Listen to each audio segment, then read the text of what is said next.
le sujet de 5 vayus, pas 5 voyous, les 5 vayus, est vraiment incontournable sur le chemin du yoga si on veut pratiquer un peu sérieusement, si on veut comprendre ce qui se passe dans notre sadhana, dans notre pratique régulière, et si on veut avoir un petit contrôle et comprendre qu'est-ce que je devrais travailler plus, à quel moment de la journée ou du cycle annuel, ou avec quelle mesure je devrais appliquer telle ou telle pratique.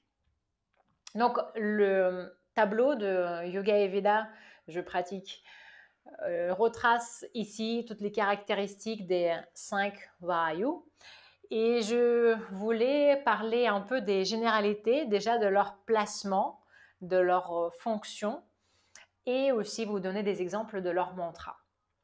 Donc, vous trouvez plein d'informations très détaillées ici. Et je voulais tout d'abord replacer les 5 vayus dans le contexte plus global de notre système. Où est-ce qu'on les trouve?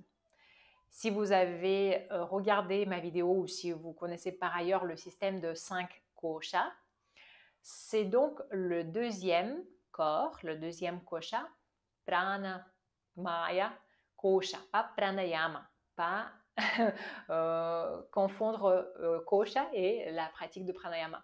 Prana, maya, kosha, le corps énergétique. Et souvent, on dit que prana, maya, kosha est fait de prana. Ce n'est pas tout à fait correct parce que prana, maya, kosha est fait de nadis, des milliers de canaux énergétiques dans lesquels coule, se déplace, si tout va bien, sans obstacle et de manière harmonieuse, le prana. Et justement, les 5 vayus, ce sont les 5 subdivisions de ce fameux prana qui est souvent traduit comme énergie vitale.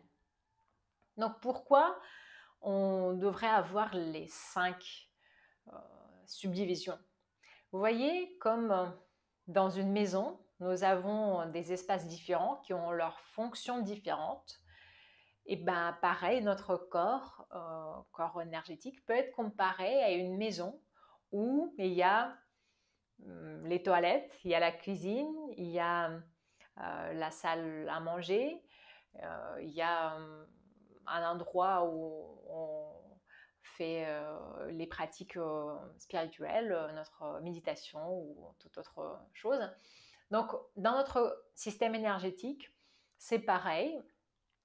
Et ce système énergétique a ces étages du système énergétique a ses correspondances dans notre corps physique. Donc, on va les localiser dans nos organes, dans les parties du corps, en sachant que les 5 vayus font partie bien du corps impalpable, du corps énergétique. Donc, commençons par prana vayu. Là, on peut avoir une petite confusion, mais le prana global, et ça, c'est une subdivision. Voilà, juste retenez qu'on l'appelle aussi Sthula prana. C'est la subdivision du grand prana. Donc, prana vayu va correspondre à notre inspire et en général au processus où prana, où l'énergie vient de l'extérieur à l'intérieur, où on l'absorbe. Et le siège de prana vayu va être la cage thoracique, là ici. Ensuite, souvent on parle en deuxième, dans l'ordre de apana.